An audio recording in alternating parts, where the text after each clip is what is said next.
Bom dia, estamos aqui na apresentação trimestral do seu plano de benefício. Para quem não me conhece, sou Luiz Guilherme, diretor financeiro da Eletros. Estamos aqui também o Max, o gerente de investimentos, e o Arthur, também da área de investimentos. Nós estamos falando do resultado até outubro de 2019 e nós vamos passar pelos seguintes pontos. Primeiro, cenário macroeconômico. Depois, a alocação dos investimentos, da carteira, como é que está dividido os segmentos, renda fixa, renda variável. Depois, a seleção dos investimentos, que é a renda fixa, quais são os títulos que existem na renda fixa e quais são os títulos que existem na renda variável. O quarto item será sobre a rentabilidade e, por fim, a gente vai falar um pouco sobre perfil de investimento, já que nós estamos na época de escolha de perfil, que vai até o dia 18 de novembro. Então, a gente vai dar mais detalhe na última etapa. A primeira etapa macroeconômica vai ser falada por mim, principalmente a parte internacional. A parte nacional de economia interna será falada pelo Max, juntamente com a alocação da carteira. Em seguida, o Arthur vai falar sobre a seleção dos investimentos e rentabilidade. E no final eu vou falar sobre as informações adicionais sobre o perfil de investimento e como é que se faz para mudar seu perfil ou não e etc. Então, dando andamento à apresentação, começando pelo primeiro item, que é o cenário macroeconômico. Nós temos aqui, a gente divide o cenário macroeconômico externo, o que está acontecendo hoje no mundo, a nossa preocupação em acompanhar os eventos globais, e na parte interna, o que está acontecendo especificamente no Brasil. Então, como a gente pode observar, no mundo a gente separou 4 itens principais.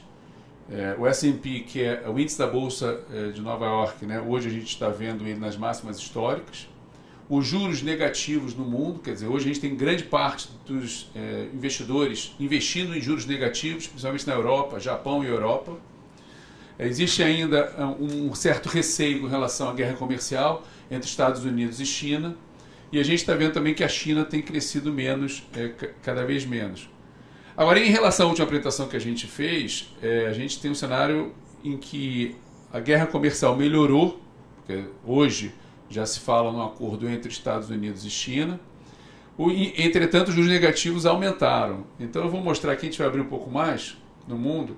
Esse gráfico, a gente consegue fazer uma correlação entre o S&P 500, que é o índice da Bolsa de Nova York, que está em verde, e a taxa de juros de 10 anos do Tesouro Americano. Então a gente vê que a taxa de juros vem caindo, esses juros negativos caíram de forma expressiva, saíram lá da faixa de 2,8 para 1,8, então a gente vê na linha azul essa queda. Isso fez com que os investidores caminhassem para ativos com mais risco e levando então o S&P à máxima, está 3.334 até 31 de outubro, então recente, e a máxima histórica. Então a gente vê essa queda de juros no mundo, na Europa e nos Estados Unidos, levando o investidor a procurar mais ativos de risco, o que de certa maneira também é bom para o Brasil. Aqui a gente coloca a taxa de juros como está nos principais países desenvolvidos. Então, por exemplo, a gente vê que a taxa de juros de 2 anos e de 10 anos. Então, nos Estados Unidos, a taxa de juros de 2 anos está com 1,6, a taxa de 10 anos 1,8, positivo ainda. Mas na maioria dos outros países, a gente já vê um juros negativo. Então, a Alemanha, menos 0,4 para o investimento em 10 anos. A França, menos 0,1. O Japão, menos 0,1. Portugal, com 2 anos, com menos 0,5.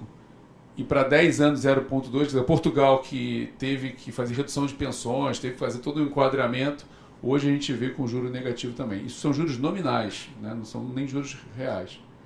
E aí, essa queda de juros que a gente viu no mundo inteiro, e também nos Estados Unidos, como mostrei no gráfico anterior, está fazendo com que você tenha cada vez mais recurso para ativos com risco. E isso afeta também os países em desenvolvimento, no nosso caso. Aqui a gente coloca o crescimento, o que está acontecendo no crescimento global, quer dizer, a consequência desses juros menor, na realidade, tem como causa um crescimento global muito menor. Então a gente tinha, em 2014, a China crescendo 7,5% ao ano e hoje crescendo 6,2%. A gente olha os Estados Unidos, que chegou a estar crescendo 5,5% no trimestre, né, em 2014, hoje está crescendo 2%. Então você vê a queda que está ocorrendo no crescimento global. A zona do euro, zona do euro bem bem marginal, né? Um crescimento bem tímido, hoje está com 0,4. E o Brasil, que essa linha vermelha, chegou a estar com 3,5 antes da crise, né? Veio e despencou, né? Chegou a cair 5,5 aqui em 2016. E agora a gente vê uma pequena recuperação do Brasil com 1% de crescimento. Para quem caiu muito nos últimos anos, já é um alento, uma melhora. Mas o fato é o seguinte, a gente vê o mundo todo crescendo menos e esse crescimento econômico levando uma taxa de juros, então, cada vez menor. Essa taxa de juros cada vez menor faz com que os investidores acabem alocando recursos para os países com ativos de risco e aí também países com maior nível de risco. Por outro lado, como é um cenário novo, que a gente já não vê há muitos anos, para você ter ideia, é um cenário que a gente nem consegue olhar para trás e reconhecer esse cenário. É um juros negativos, né? É a primeira vez na história que você começa a ter juros negativos nas economias. E isso gera uma preocupação muito grande dos agentes econômicos. O que está acontecendo? Então, a gente botou esse slide aqui sobre os commodities para mostrar que a única commodity que se valorizou foi o ouro.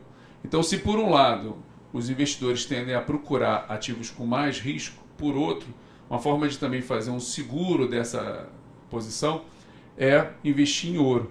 Então a gente coloca aqui a variação do ouro nos últimos 12 meses, quase 5%, nos últimos 3 meses também, e é o principal commodity que valorizou. Então a gente olha os metais, energia, agricultura, e a gente vê que o impacto positivo do ouro em relação às outras commodities. Então, se por um lado você tem os investidores indo para risco, o que beneficia os países emergentes e o Brasil, por outro, eles têm uma certa cautela, porque você não está entrando num cenário global novo que você nunca antes viu. Aqui, por exemplo, o que tem acontecido com essa avalanche de recursos dos países mais arriscados, e o Brasil está nesse cenário, né? A gente aqui fez um gráfico entre o risco dos países e a pontuação medida pelo CDS, que é o Credit Default Swap, de 5 anos. Então a gente vê que, por exemplo, os países que são AAA, Alemanha, Suíça, Suécia, Holanda, Austrália, têm um risco muito próximo de zero. Os Estados Unidos, que é AAA, também tem um risco muito baixo.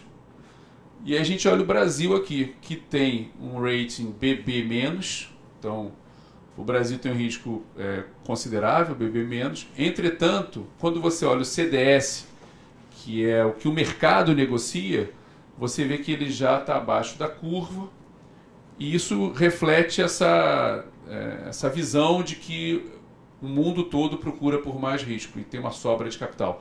E, de certa maneira, está otimista com o Brasil, porque o Brasil hoje está abaixo da linha que talvez fosse correta para aquele nível de rating, né, que é BB-. Além disso, mostra que o mercado é muito mais eficiente. Então há uma tendência, se isso continuar, e deve continuar, que o rating do Brasil seja mais à frente revisto. Então a gente compara, por exemplo, com a Turquia, que tem um rating melhor do que o do Brasil. A Turquia tem BB e o Brasil tem BB-. A Turquia tem um risco de 350 pontos e o Brasil 115 pontos. O que demonstra uma antecipação por parte dos agentes sobre a situação econômica do Brasil. A Itália, para você ter uma ideia, ele tem um rating BBB, que é Investment Grade, né? 3 Bs, BBB, e tem um risco muito parecido com o do Brasil hoje, em torno de 100 e poucos pontos de CDS.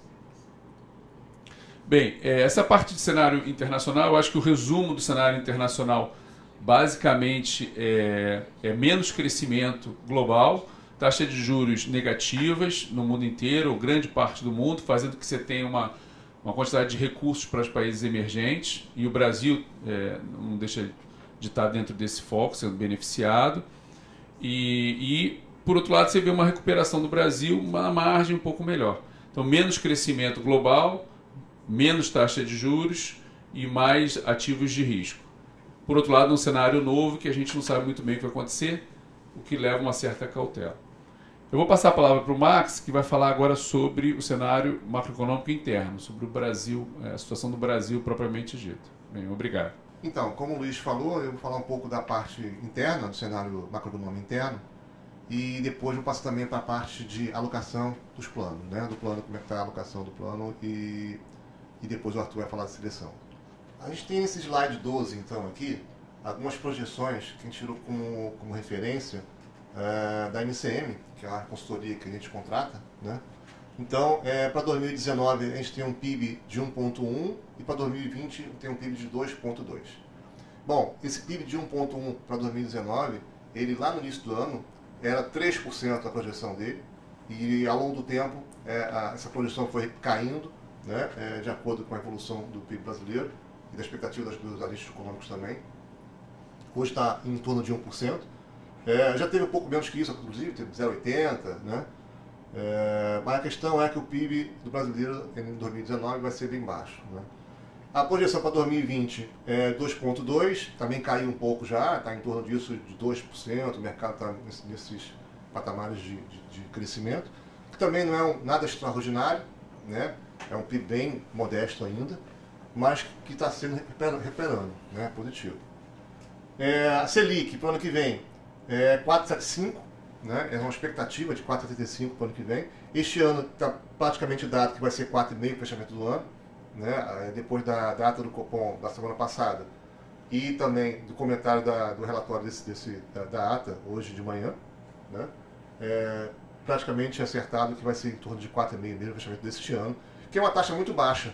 O início do ano a projeção de Selic era em torno de 7%, 8%, de acordo com a fonte. Então, assim, a mudança do cenário interno foi bem forte nesse ano, né?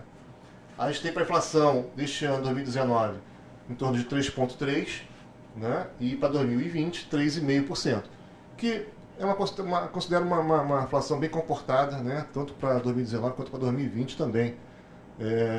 Com isso, a gente tem um cenário assim, para o Brasil, pelo menos para 2020, de um juro real ainda baixo, né? Eu vou entrar daqui a pouco também num detalhe de juros, para vocês verem como é que foi a mudança radical que teve de juros de 12 meses para cá. A situação fiscal aqui, a gente está com uma mãozinha para baixo aqui ainda. Na verdade, aconteceu a aprovação da reforma da Previdência, que foi muito positivo. Acho que o mercado esperava isso desde o início do ano, né? E o mercado se comportou muito bem, a Bolsa andou bem até agora, né? Acho que muito por conta de um cenário externo que foi favorável, com juros, como o Luiz falou, em queda, mas também a possibilidade de aprovação da reforma da Previdência, né? E como foi esperado pelo mercado, saiu agora a reforma. Não é o suficiente, a gente acha que o mercado quer muito mais ainda que isso, a gente quer outras reformas, né? Hoje, especificamente, está sendo encaminhado para o Congresso, para o Senado, algumas PECs, né? Para poder dar andamento nessa parte fiscal, que vai ser muito positivo se tudo acontecer nos próximos meses. Então, a gente espera que essa situação fiscal melhore mais ainda e que a gente espera que nos próximos meses também essa mãozinha que está negativa aqui no slide possa ser positiva em algum momento, né? E acho que o mercado espera muito por isso. Bom, falando um pouquinho do slide 13 aqui, a parte da taxa Selic, como é que era a projeção, né? No início de 2017, a gente pega o início de 2017 ali, até agora. Vocês podem ver que a projeção para a Selic de 2019 e para 2020 está em torno de 4,5%, como a gente apontou ali, mas ela vem caindo ao longo do tempo, principalmente de janeiro de 2019 para cá. Se você olhar o gráfico, a queda começa bem no início desse ano. Como eu falei antes, né, a projeção era muito mais alta no início do ano do que agora. Ninguém esperava que fosse para cair tanto assim essa projeção de juros.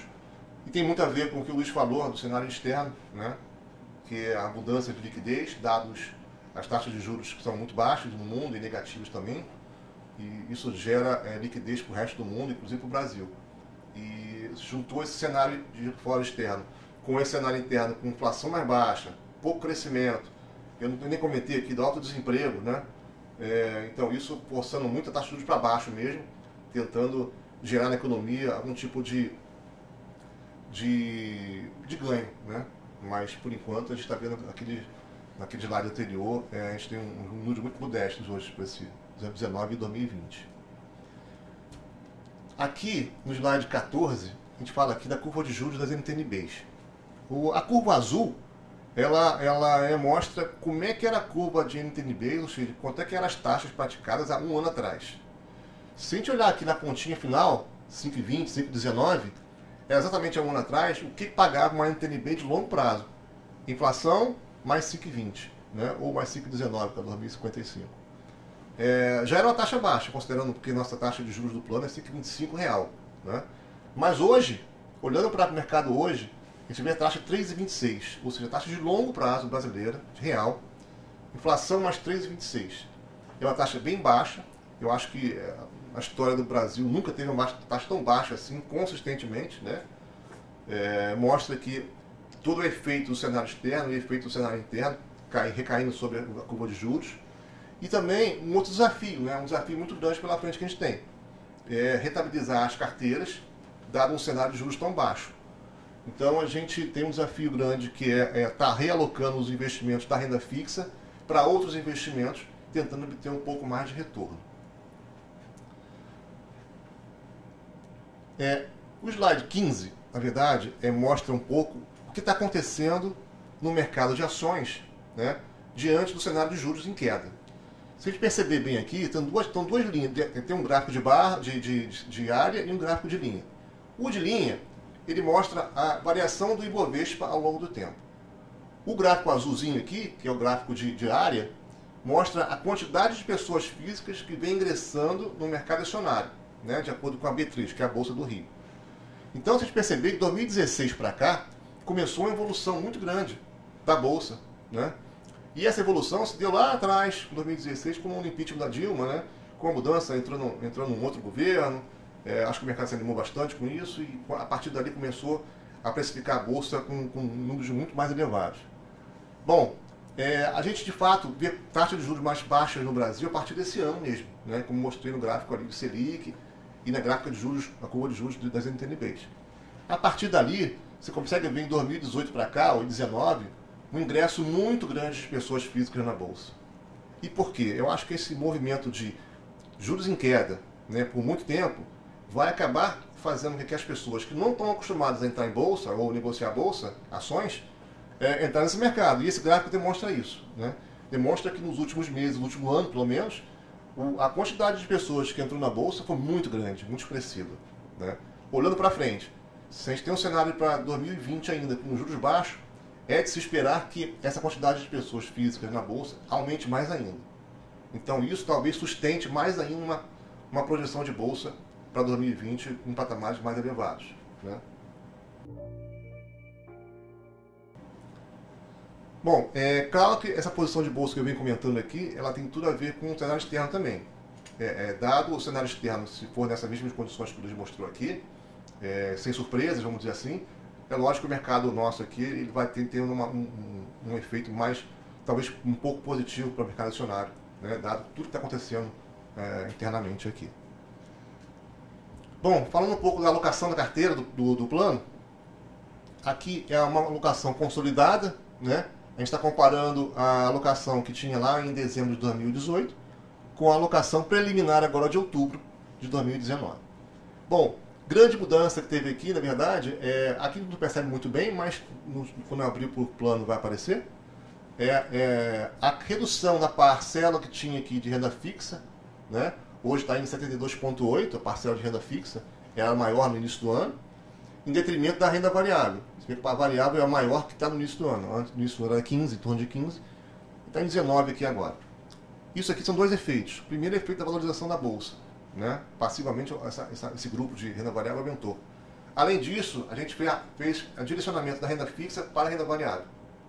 A gente, quando olhou a taxa de juros caindo do plano do mercado, caindo lá naqueles patamares de 3 e pouco real, a gente começou a direcionar mais recursos para a renda variável, achando que o risco da renda variável talvez fosse um pouco melhor que entrar no risco da renda fixa, né, naqueles títulos de longo prazo, com taxas baixas. Também a gente acha que é um risco um pouco mais assimétrico hoje na renda fixa do que na renda variável.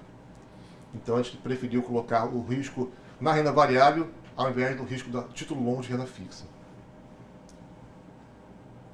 Bom, falando um pouco do plano do ONS, nesse caso aqui agora, a alocação do plano, aqui a gente percebe bem mesmo a mudança de cenário que a gente teve nesse ano. A gente pega lá o patrimônio em dezembro de 2018, 600 milhões, o patrimônio de hoje é 673, mas a principal mudança está exatamente no ponto da renda variável, né? Por os dois motivos que eu expliquei anteriormente. Primeiro, pela valorização da Bolsa, e segundo, pela alocação que a gente fez de fato no plano, direcionando recursos da renda fixa para a renda variável. E aqui agora estamos com quase 25% em ações no plano, em outubro, né? Em detrimento da renda fixa. E é um cenário que provavelmente todo o mercado vai estar avaliando para suas carteiras.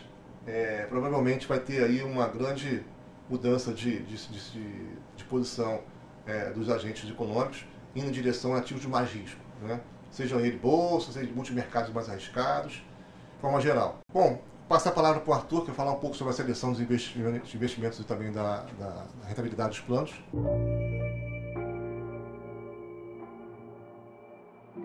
Bom, agora a gente vai falar um pouco sobre a seleção de investimentos.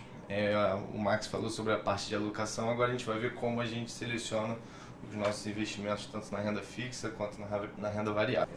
Começando pela parte de seleção de renda fixa, no slide 20 a gente tem um pouco do que o Max trouxe anteriormente, onde a gente veio vendendo nossas carteiras de títulos de NTN-B. Hoje a gente tem só 1,7%. E está a maioria da carteira de renda fixa com Selic e CDI, né? Vou mostrar um pouquinho mais à frente que a gente vai tentar fazer um alfa para o participante, alocando um pouco em crédito, alguma coisa talvez de multimercado que a gente faça mais para frente, para conseguir dar alguma rentabilidade a mais para o participante, dada essa Selic tão baixa que o Max trouxe anteriormente, né? Aqui a gente tem a rentabilidade de renda fixa nesse ano de 2019 até 31 de outubro. A gente pode ver que os planos CD-CV eles estão um pouco acima do CDI, isso dá mais ou menos 104% do CDI. O plano CD-CV 5,4%, o CDI 5,2% e a nossa projeção no início do ano da política de investimento 4,8%. Então a gente está conseguindo entregar um pouquinho do alfa para o participante. Aqui a nossa carteira de crédito no slide 22. A novidade em relação à última apresentação foi a inclusão de Petrobras, que é o rate BB-, que é o mesmo rating do Brasil, que o Luiz tinha mostrado lá atrás na apresentação. Então a gente só tem créditos bons, né? Créditos de empresas boas pagadoras. A gente tem Bradesco, Vale, Itaú, Eletrobras, Natura.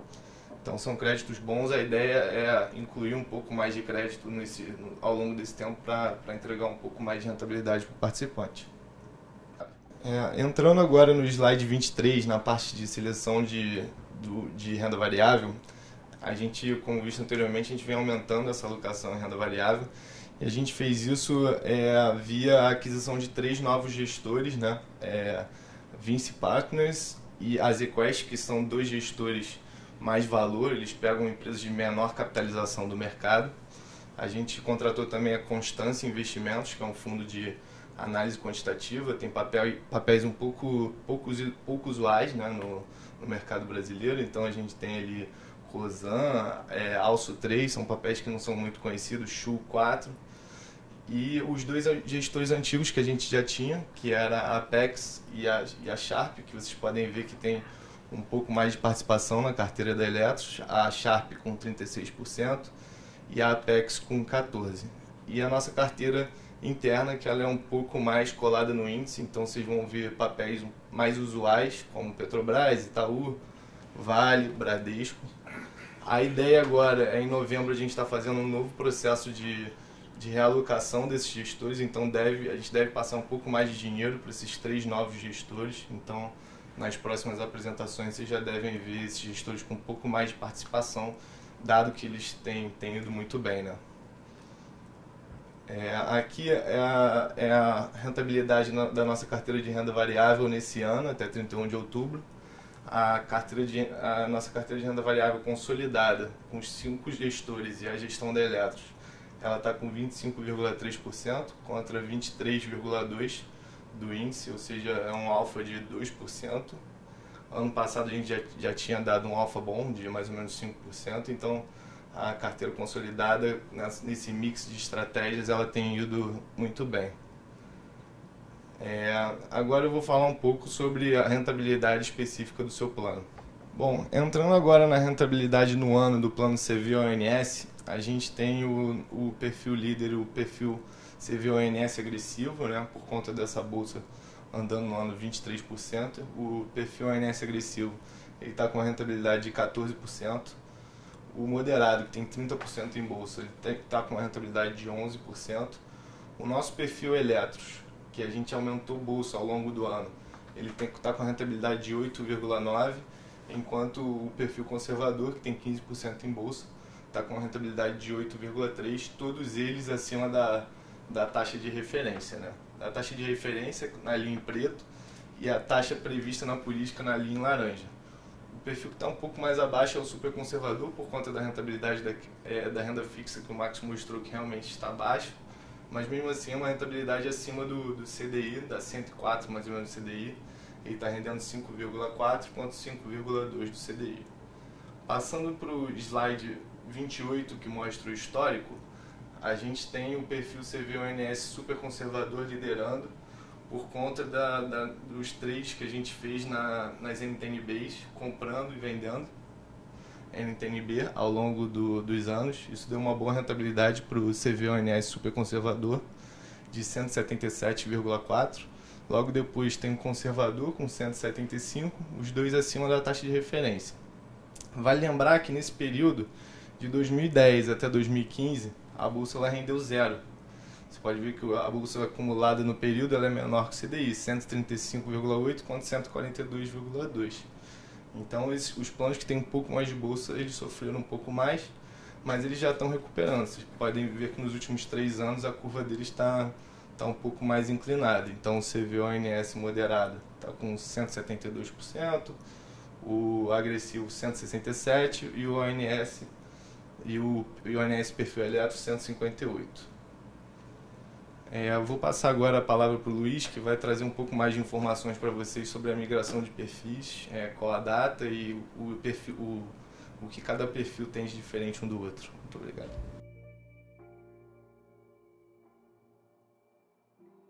Bem, então, agora falando sobre os perfis de investimento, né, nós estamos no período de troca de perfil de investimento, que vai até o dia 18 de novembro. Nós temos basicamente, como vocês podem observar, são 5 perfis. Então, o participante ele pode escolher entre o perfil super conservador, o perfil eletros, o moderado ou o agressivo. Cada um tem uma alocação em renda variável. A única diferença entre os perfis é a alocação em renda variável. Então, no slide seguinte, a gente apresenta aqui as alocações que estão atualmente em cada um dos perfis.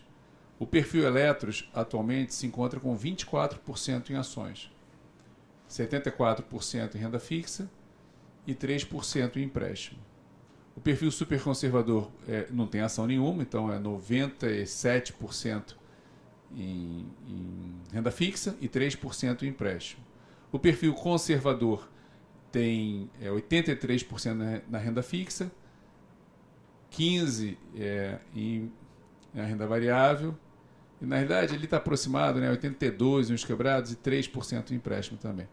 O moderado, 30% na renda variável e 68% na renda fixa, e o perfil agressivo, 45% na renda variável, em ações. Então, basicamente é 0%, 15%, 30% ou 45% em ações, e o perfil Eletros, que atualmente está com 24%, para o ano que vem ele vai poder ter entre 15% e provavelmente 40% em ações, mas quem define isso vai ser a equipe interna da Eletros, que pode estar em alguns momentos mais comprados ou menos comprados.